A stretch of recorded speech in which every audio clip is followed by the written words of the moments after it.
Bonjour à tous, c'est moi le frère Daniel. Je voudrais dire au peuple de Dieu ceci. Jésus-Christ revient bientôt. Il revient bientôt, les signes de son avènement sont là. Il est temps que nous puissions nous préparer à son avènement. Donc nous ne nous égarons plus dans des doctrines, dans des enseignements ou même dans les distractions qui ne sont pas à rapport avec l'enlèvement. L'enlèvement est proche, Jésus-Christ revient bientôt. Les signes de son avènement sont là. Beaucoup se sont réalisés. Et il ne reste plus que son avènement. Alors donc, aujourd'hui, le Seigneur m'a mis à cœur de vous avertir. De nous avertir. Que si quelqu'un vit encore dans le péché, si quelqu'un vit encore dans le mensonge, la sorcellerie, la fraude, toutes ces choses-là, que cette personne se répande. Parce que Dieu vient pour opérer un jugement. Le Seigneur Jésus vient pour opérer un jugement, pour séparer les brebis avec les boucs. Et ce sont les brebis qui iront au ciel. Ce sont les brebis qui seront enlevés. Mais les boucs ne seront pas enlevés. Les boucs iront dans le lac éternel. Le lac éternel qui a été préparé pour Satan et ses anges. Alors je suis venu vous dire cela. Parce que le Seigneur m'a mis la pression là-dessus. Que l'Église se prépare à son avènement. Donc, si tu écoutes ces messages, avertis les gens autour de toi. Si tu trouves ton frère, qui mène encore une vie, un pied dedans, un pied dehors, c'est-à-dire un pied dans le Seigneur, un pied dans le monde, dis-lui, mon frère, rentre les deux pieds en Jésus-Christ. Mets les deux pieds en Jésus-Christ, parce que le temps est proche. Les signes de son avènement sont là. Les guerres, les famines, les faux Christ, les faux prophètes se sont élevés. Les miracles, ils sont là, nous les voyons. Et la Bible dit encore que l'iniquité va s'accroître. L'iniquité va s'accroître. Donc nous voyons que le péché s'est accru. Le péché s'est accru même dans certaines églises. Des hommes de Dieu qui prêchent par Baal, qui prophétisent par Baal, qui font des miracles par Baal, par les esprits séducteurs, qui enseignent les doctrines des démons.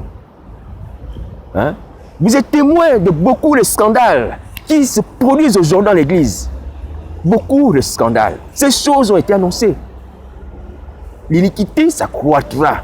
Et c'est ça l'accomplissement de cette parabole, de cette prophétie. Alors donc, maintenant, toi qui écoutes ces messages-là, parce que tu prends conscience que ces signes qui ont été annoncés sont accomplis, je dois me repentir. Repens-toi, effectivement. Si tu n'as pas encore donné ta vie à Jésus, ma soeur, mon frère, donne ta vie à Jésus, c'est le moment. N'hésite plus.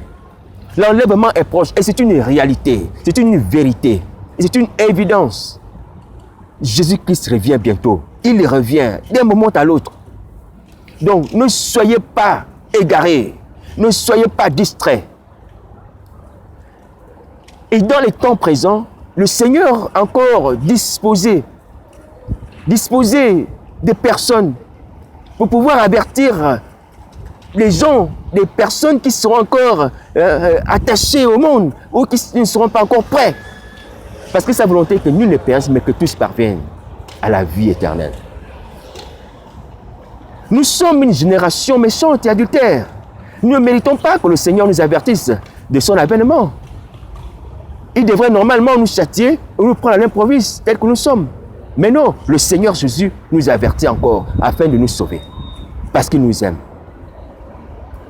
Donc, c'est l'amour de Jésus qui fait en sorte que nous puissions encore aujourd'hui être vivants pour pouvoir nous repentir. Donc, le fait que nous ayons encore la vie, ça ne dépend pas de notre force, mais simplement parce que notre vie n'est pas encore à règle.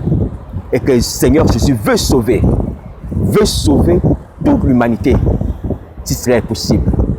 Si nous l'acceptons. Si nous l'acceptons. Alors, et dans cette prédication de la fin des temps, Dieu avait aussi parlé au travers des anges, au travers de Lot.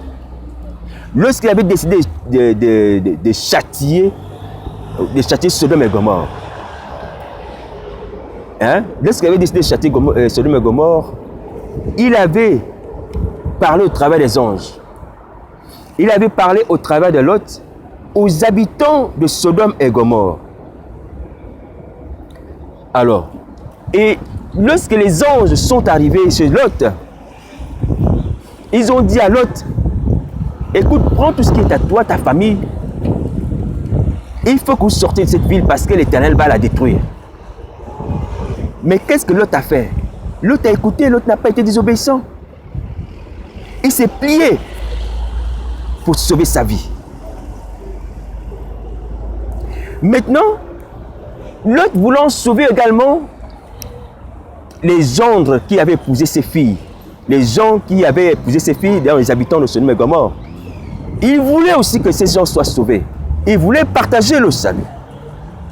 Et c'est ça l'attitude du chrétien. Un chrétien doit partager le salut, doit partager le salut, doit montrer la voie au monde pour que tous nous soyons sauvés.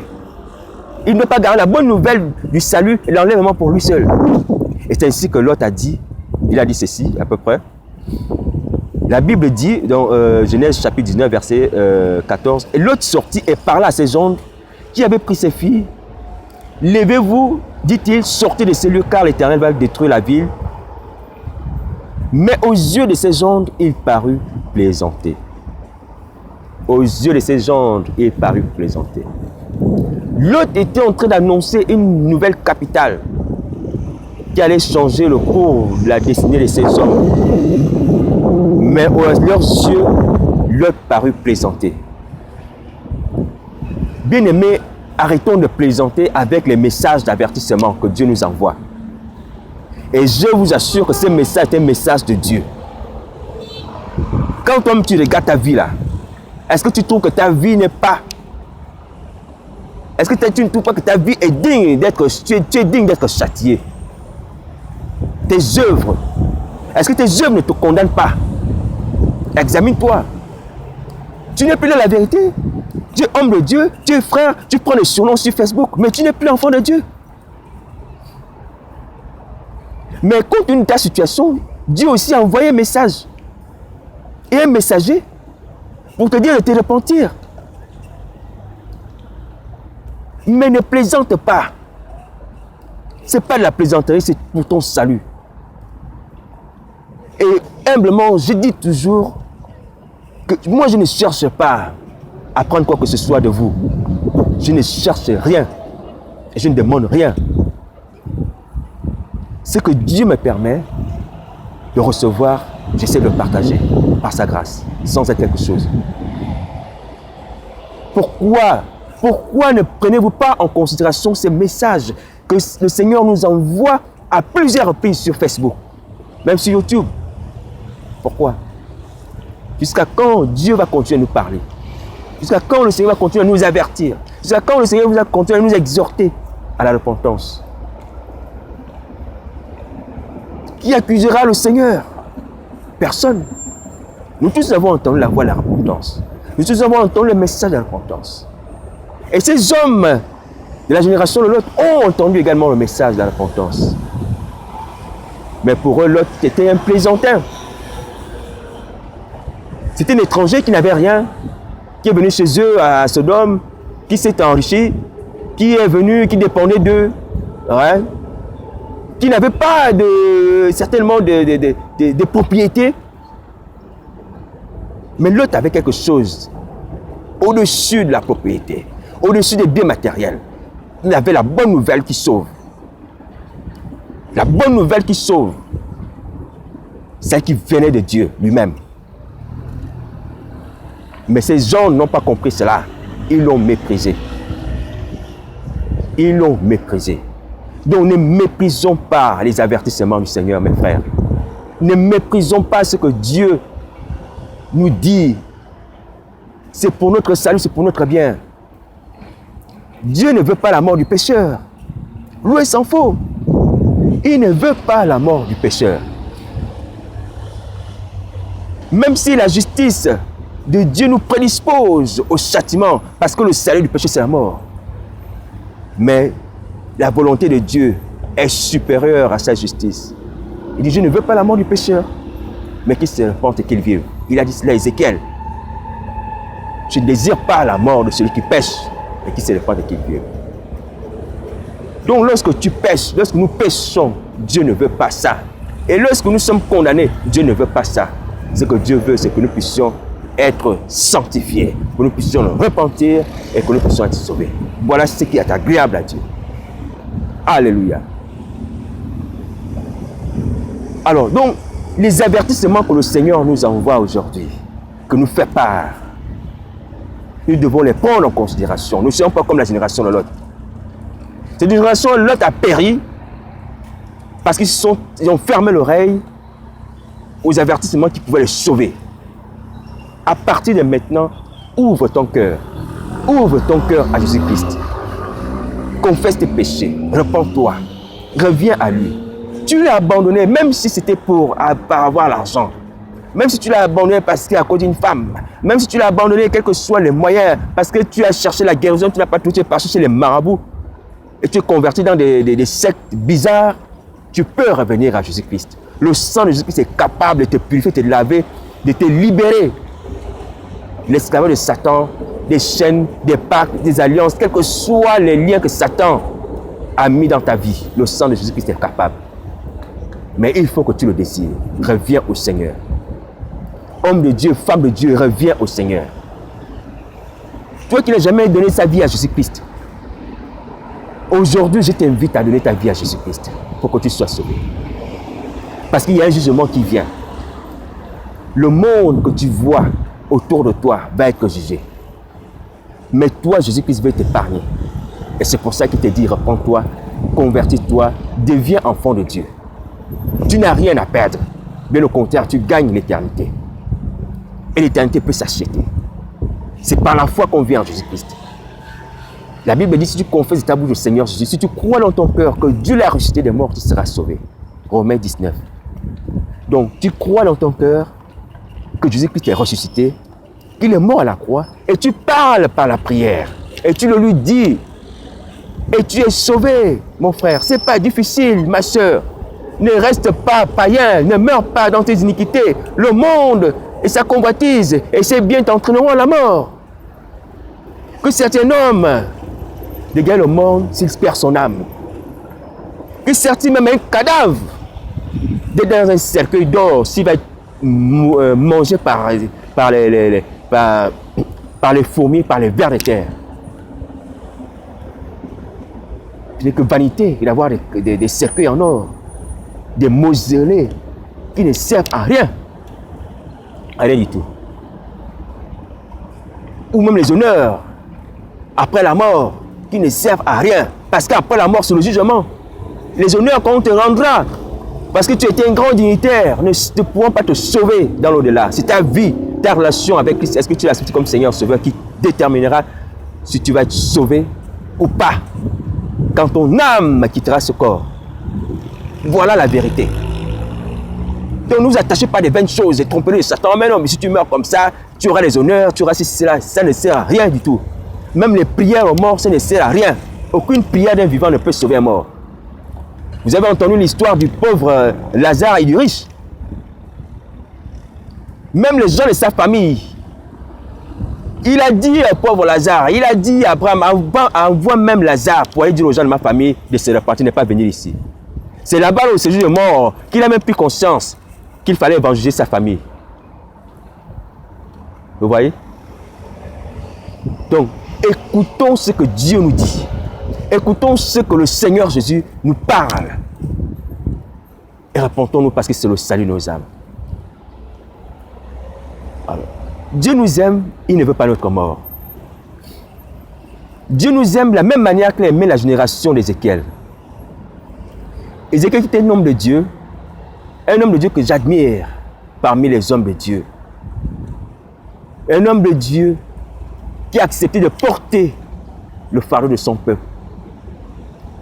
Dieu suscite Ézéchiel, il dit, écoute, moi je t'établis comme sentinelle. Tu vas écouter la parole qui sort de ma bouche et tu avertiras ce peuple de ma part. Travailler comme sentinelle, c'est-à-dire quoi? Comme courroie de transmission entre Dieu et le peuple. Comme intermédiaire entre Dieu et le peuple.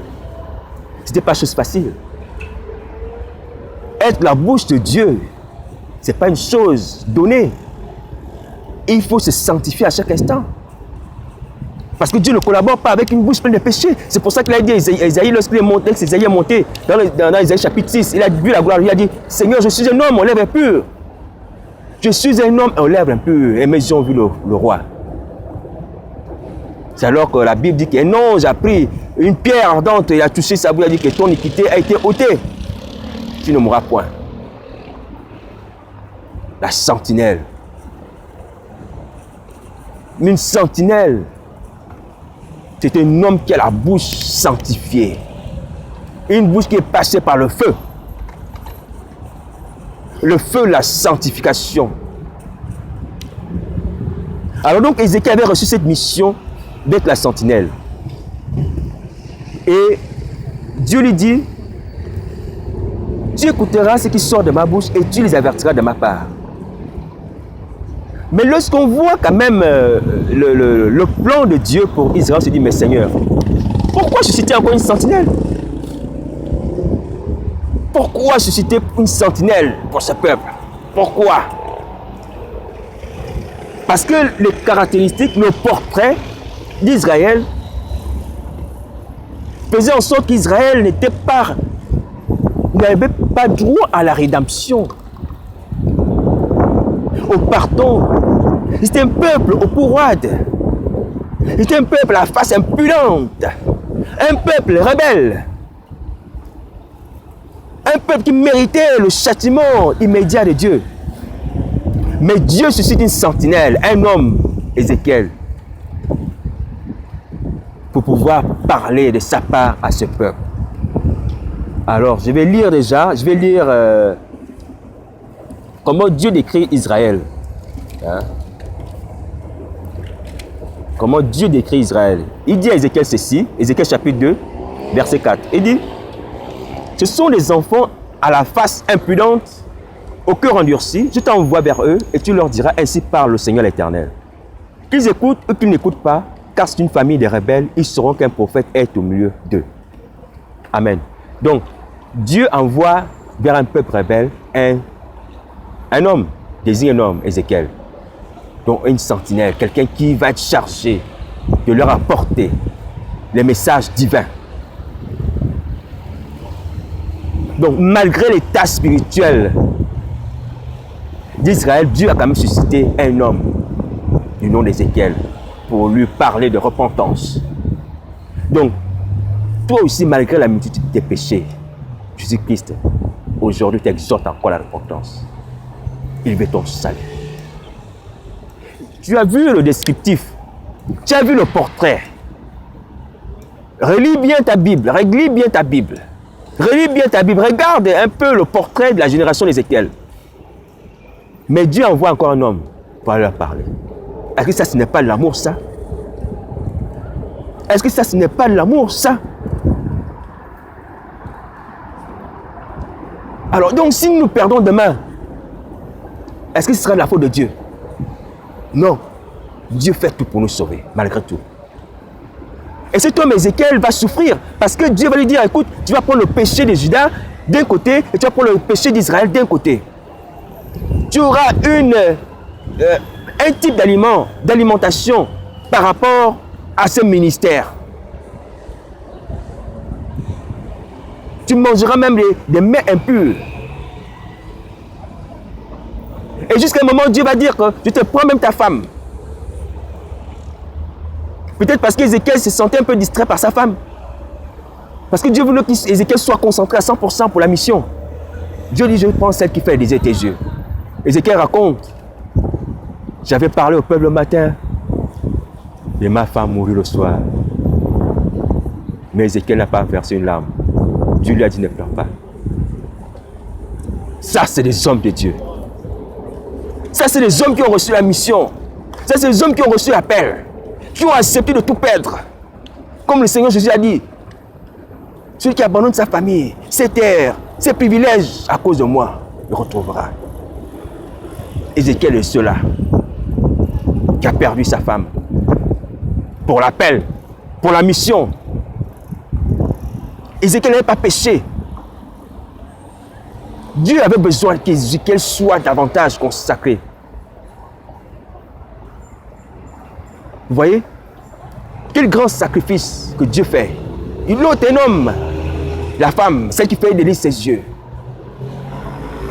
Pour que tu puisses parler au peuple, qu'il puisse l'exhorter, le ramener à lui. Quel amour. Ézéchiel était établi comme une sentinelle au milieu d'Israël. Une sentinelle dans l'armée, c'est quelqu'un qui est chargé d'observer dans un camp militaire, hein, les allées et venues de ceux qui rentrent, de ceux qui sortent. Ce sont des ennemis ou des amis.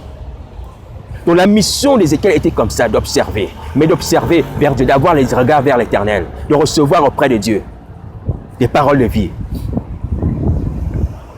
Or, être une sentinelle, ça veut dire il faut se placer sur un poste élevé. Or, se placer sur un poste élevé, ça veut dire se séparer du monde, se séparer des distractions, de la télé, de séparer des trucs comme des théâtres, de beaucoup de choses, être consacré. Sentinelle, 24 sur 24, il doit veiller. Pas de sommeil, il est là, il observe. Qu'est-ce que Dieu veut que je dise à son peuple? Seigneur, qu'est-ce que tu veux que je dise à ton peuple? Seigneur, parle-moi pour ton peuple. Il préparait son cœur à recevoir les paroles de Dieu. Ézéchiel également présentait le peuple à Dieu. À un moment, Ézéchiel va intercéder même pour son peuple, quand Dieu va déclarer les jugements. Donc Ézéchiel parlait de Dieu aux hommes et Ézéchiel parlait des hommes à Dieu. Donc il avait cette double mission de sentinelle. La courroie de transmission. C'est l'image de Jésus-Christ, l'intermédiaire entre Dieu et les hommes. Et cet homme, c'est Jésus-Christ. Il est le Fils de l'homme. Parce qu'il n'y a pas d'autre médiateur entre Dieu et les hommes si ce n'est Jésus. Ézéchiel préfigurait Jésus-Christ.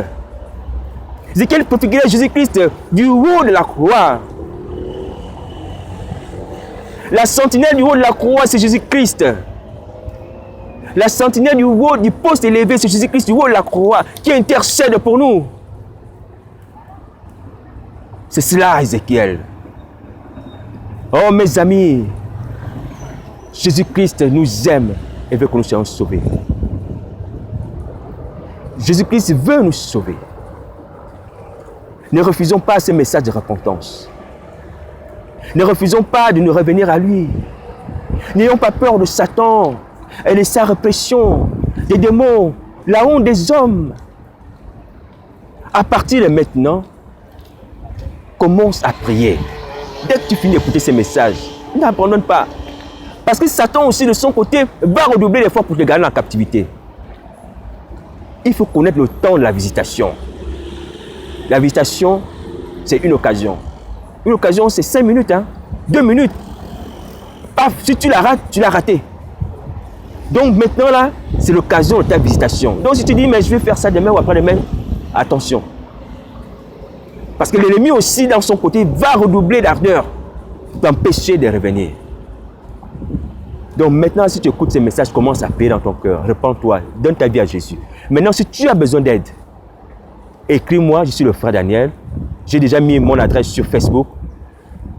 Tu peux m'écrire si tu as besoin d'aide. Je ne cherche aucun avantage, ni or, ni argent. Mais ce que j'ai, humblement, je te le donne. Je n'ai ni or, ni argent, mais ce que j'ai, je vous le donne. Par la grâce de Jésus-Christ, qui m'a aussi donné, gratuitement. Et donc, je ne suis pas digne d'être le porte-parole. Je ne suis pas digne de prononcer son nom. Je ne suis pas digne. Je ne suis pas digne. Et je ne suis pas meilleur que vous. Mais Dieu veut simplement utiliser ma bouche. Comme pour le dit Daniel. Ce n'est pas qu'il y a en moi une sagesse supérieure au commun des mortels, mais seulement parce que Dieu a voulu se servir de quelqu'un. Dieu a cherché, il a dit, bon, toi viens Daniel, viens, je vais t'envoyer. Et s'il n'y avait pas eu Daniel, il aurait pris l'âne de Balaam pour nous parler. Quelle gloire pour moi, rien du tout. Rien du tout. Et c'est pour ça que le Seigneur Jésus pouvait dire, lorsque vous avez fait ce qui vous a été demandé, dites, nous sommes des serviteurs inutiles. Je suis un serviteur inutile. Je le suis, Seigneur. Que Dieu nous aide. Surtout à considérer le message d'amour que le Seigneur Jésus nous adresse encore aujourd'hui. La repentance et le pardon des péchés seront annoncés à toutes les nations, à commencer par Jérusalem, à commencer par l'Église. Parce que toutes les personnes qui sont à l'Église ne sont pas encore sauvées. Et je m'étonne en tant que berger, que les pasteurs ne savent même pas si leurs brebis sont sauvés ou pas. On fait le culte, on s'en va. Est-ce que vous êtes interrogé, vous avez demandé qui est sûr d'aller au paradis? Posez-vous un peu la question un jour. Posez un peu la question à l'assemblée. Si tu es un bon berger, tu dois savoir si tes brebis sont spirituellement prêtes pour le royaume des cieux. Apprenez à examiner le troupeau. On prêche la parole, c'est bon. Mais il faut savoir si vraiment il y a des faits, si vraiment il y a, à l'intérieur, il y a la sanctification, c'est l'assurance du salut. Je dois être sûr, quand je prêche dans une église de 50 personnes, que Dieu m'a établi, que ces 50 personnes iront avec moi au ciel. Jusqu'il y avait 12 disciples, il y avait un qui devait partir selon la parole, mais tous les 11, aucun n'est tombé, aucun n'a été ravi par Satan. Un leader veille sur son troupeau pour que son troupeau soit sauvé. Quand Dieu vous a établi comme pasteur, prophète et apôtre, cherchez le salut de vos âmes et cherchez le salut de vos disciples, de vos fidèles, les disciples de Jésus. Quand l'enlèvement vient, il faut que toute mon église soit enlevée. Personne ne doit rester. Personne ne doit rester. Ça, c'est le défi d'un bon pasteur. Personne ne doit rester. Donc, il faut s'assurer chaque semaine et appeler en semaine. Est-ce que les gens vont bien? Est-ce que spirituellement ça va avec le Seigneur Jésus? Voilà ce que Dieu demande de nous. Ce n'est pas d'avoir les grandes églises. Les 10 000 membres, on ne peut même pas gérer les vies personnelles des personnes. On ne connaît même pas les noms de ces gens. Je sais qu'il connaissait les noms de ces 12 qu'il y avait auprès de lui, même dans la chambre où il connaissait. Mais on veut seulement avoir beaucoup de membres. On veut seulement avoir beaucoup de membres. Mais on ne sait pas s'ils sont sauvés ou pas, mais seulement on a beaucoup de membres. Et ça suffit. L'égarement. L'égarement. Ça ne suffit pas. Ce qui suffit, c'est l'assurance du salut. De ses fidèles. Et ce que Dieu demande de nous. Alléluia. Alors donc, je voudrais dire par la grâce que, vous savez, honnêtement, que Dieu soit béni pour cela. Qu'est-ce que ça nous sert d'aller à l'église? D'avoir 10 000 personnes dans un culte, 2 000 personnes, si ces gens-là ne sont pas sauvés. Est-ce que ça ne vous attriste même pas? Non, restons un peu sur ce point. Est-ce que ça ne vous attriste pas? Que ces gens qui sont là devant moi, est-ce qu'ils sont tous sauvés? Mais ils viennent quand même, ils viennent écouter le message. Mais toi, le pasteur, est-ce que tu as fait en sorte que ces gens soient sur leur salut? Est-ce que tu leur as donné la parole qu'il faut? Est-ce que tu les as encouragés? Ils viennent, ils vont comme si c'était un rendez-vous de machin, un rendez-vous d'association. Non, mon frère, on recherche la vie. Il faut l'assurance. Quand je dors, je me réveille. Quand tu dors, tu dois être sûr que mon nom est inscrit dans ton livre de vie. Si tu as un doute là-dessus, examine-toi et demande au Seigneur de te confirmer par le Saint-Esprit, donner cette assurance. Parce que la Bible dit qu'il vous sera fait selon votre foi. Si tu as la foi que tu seras sauvé, tu seras sauvé. Si tu as la foi que tu ne seras pas sauvé, tu ne seras pas sauvé. Et il vous sera fait selon votre foi. Je ne me glorifie pas, mais c'est cette attitude que nous devons avoir. Et cette assurance, c'est le Saint-Esprit qui atteste. Il a dit, le Saint-Esprit atteste à notre esprit que nous sommes enfants de Dieu. Tu n'as pas le Saint-Esprit, demande-lui.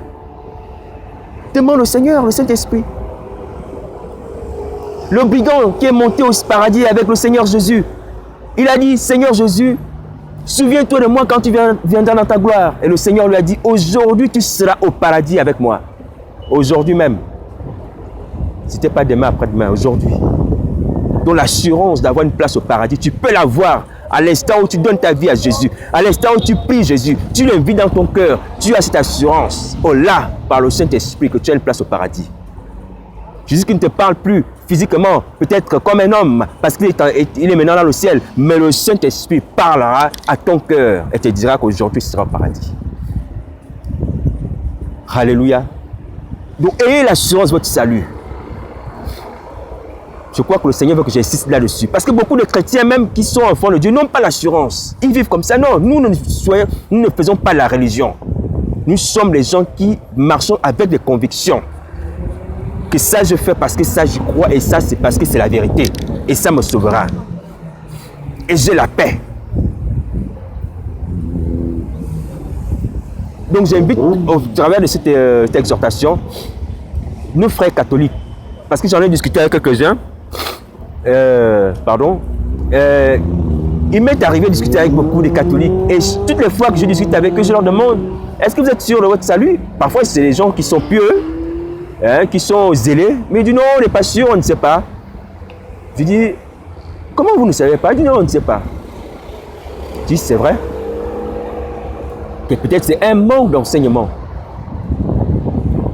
Il faut enseigner les gens qu'on peut être sûr de son salut. C'est dans la Bible. Il vous sera fait selon votre foi. Et j'ai l'assurance que ni la vie ni la mort, ni aucune puissance éternelle pour me séparer l'amour manifesté en Jésus-Christ. C'est Paul qui le dit, j'ai l'assurance. J'ai combattu le bon combat à la foi, j'ai gardé la foi. Maintenant, la couronne de justice m'est réservée. Paul était encore sur terre lorsqu'il disait ça. J'ai combattu le bon combat, j'ai gardé la foi. J'ai achevé la course. Maintenant, la couronne de justice m'est réservée. Paul n'était pas encore monté. C'est ça l'assurance. Un enfant de Dieu doit proclamer les paroles de l'assurance. Apprenez à proclamer l'assurance de votre élection, de votre enlèvement, de votre salut. Soyez sûr de ce que vous croyez, de ce en quoi vous croyez, de Jésus-Christ que vous enlèvera. Il vous sera fait selon votre foi. Alors donc, pour revenir à la repentance, qui est le thème principal aujourd'hui, il faut commencer à prier. Repends-toi, frères et sœurs. La sorcellerie n'est pas une fatalité. C'est-à-dire que la sorcellerie a une solution aujourd'hui. Jésus-Christ a déposé toute domination, il a livré publiquement en spectacle en triomphant d'elle par la croix. Jésus-Christ a détruit la puissance des esprits de sorcellerie, les esprits méchants là, ces démons là. Donc si tu lui confies ta vie, tu ne seras plus esclave de la sorcellerie. Tu ne seras plus obligé de transformer, d'aller dans les réunions démoniaques et toutes ces choses, de maudire les gens qui ne t'ont rien fait. Tu peux être libéré. Tu peux être libéré. Crois à la puissance du sang de Jésus. Crois à la puissance de la croix de Jésus-Christ. 2 Colossiens, chapitre 14-15. Applique ces paroles dans ta prière. Aie l'habitude de prier au travers des paroles de Dieu. Des paroles de Dieu. Laisse un peu tes paroles d'intelligence. Même si tu as les bonnes formulations, c'est bien. Mais la puissance, c'est la parole de Dieu. La Bible dit que ta parole est une puissance pour saluer quiconque croit. C'est Paul qui le dit. Et la parole de Dieu est une épée à double tranchant pour séparer jointure et moelle. La parole qui sépare, qui brise, qui coupe les liens, c'est la parole du Seigneur. Voilà pourquoi, par la grâce de Dieu, je t'invite à toujours prier sur la base de la parole, de la réciter, de la proclamer, de l'annoncer. Même si tu ne la comprends pas d'abord, tu la comprendras plus tard. Mais commence à la proclamer, commence à l'annoncer. Puis sur cette base, ta prière soit agrémentée de versets bibliques. Ce sont des épines. Ce sont des épées que tu lances à l'ennemi. Il s'éloigne. Ce n'est pas de la poésie pour faire de belles paroles comme des biches. Non. On est dans un temps de guerre. Et notre âme, c'est la Bible, la parole qui l'épée, l'esprit. Donc il ne s'agit plus de faire des poésies dans les prières, il s'agit d'annoncer la parole de Dieu. Quand tu pries, tu dois citer les versets bibliques selon qu'il est écrit. Parce qu'il est écrit. Parce qu'il est écrit. Le camp des démons entend, Dieu entend. Parce que Dieu accomplit sa parole. Dieu respecte sa parole. Alléluia. Alors donc, prie à partir de la parole de Dieu. Donc, il a déposé l'autorité de domination livrée publiquement secrétaire triomphale par la croix. Il a anéanti l'acte des ordonnances pour condamner. Donc, 2 Colossiens chapitre 14, verset 15 à 16. Verset 14 à 15. Donc, récite ça dans ta prière de délivrance de la sorcellerie.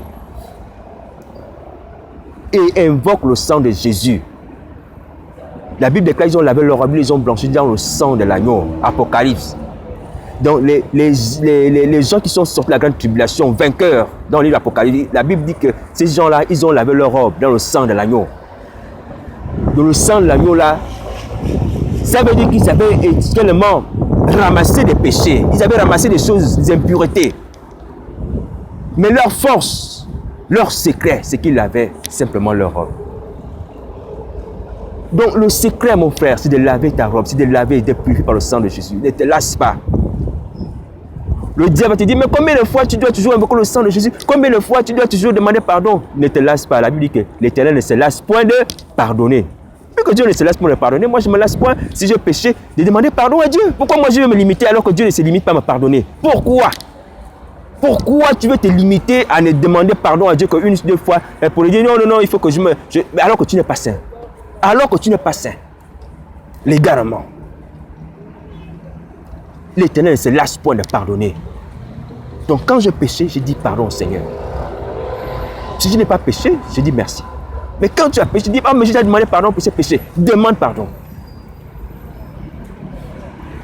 Parce que certainement, si tu pêches chaque fois, parce qu'il y a un manque de connaissance. Parce que le peuple, il faut de connaissance. La connaissance de la croix. Mais quand tu auras acquis la connaissance de la croix, ce péché ne va pas plus t'embêter. Mais tant que tu commets ce péché, demande pardon. Ne te lasse pas. Ne te lasse pas. Ne te lasse pas. Tu vas perdre ta vie pour rien. Pour de faux raisonnements. Sauve ta vie. Confesse tes péchés. Refuse de mourir dans le péché. Excusez-moi du terme, mais bêtement. Parce que nous avons tout pour être sauvés. Alléluia. Alors donc, toujours dans la repentance. C'est que le Seigneur m'a mis à cœur. Je voudrais inviter les hommes de Dieu qui m'écoutent. Tu es pasteur, tu es prophète, s'il te plaît. Partage ce message aux hommes de Dieu autour de toi, tes collègues. Tu n'as même pas besoin de citer mon nom, mais tu dis simplement qu'il y a quelqu'un qui a parlé là-bas, il a dit que le Seigneur Jésus a dit de nous avertir la repentance. Dis-le, s'il te plaît. C'est important, c'est urgent. C'est important, c'est urgent. Passez le message aux autres que Jésus-Christ revient bientôt. L'autre a averti ses anges. Parce que les anges aussi l'avaient averti. Donc avertissons les autres aussi. Alléluia. Alors donc vraiment prenons cela en considération. Dieu nous aime. Il ne veut pas notre mort. Il veut notre salut. Il veut notre salut. Et le temps du salut, c'est au moment où tu entends le message de repentance. N'attends pas le lendemain. Parce que Satan aussi va agir en conséquence. Nous sommes en guerre. Il est hérité contre nous. Contre l'homme en général. Donc dès qu'on te dit repens-toi, repens-toi. Alors tu peux faire ce genre de prière. Alors donc je vais t'inspirer si tu veux. Un type de prière. Peut-être tu ne sais pas prier.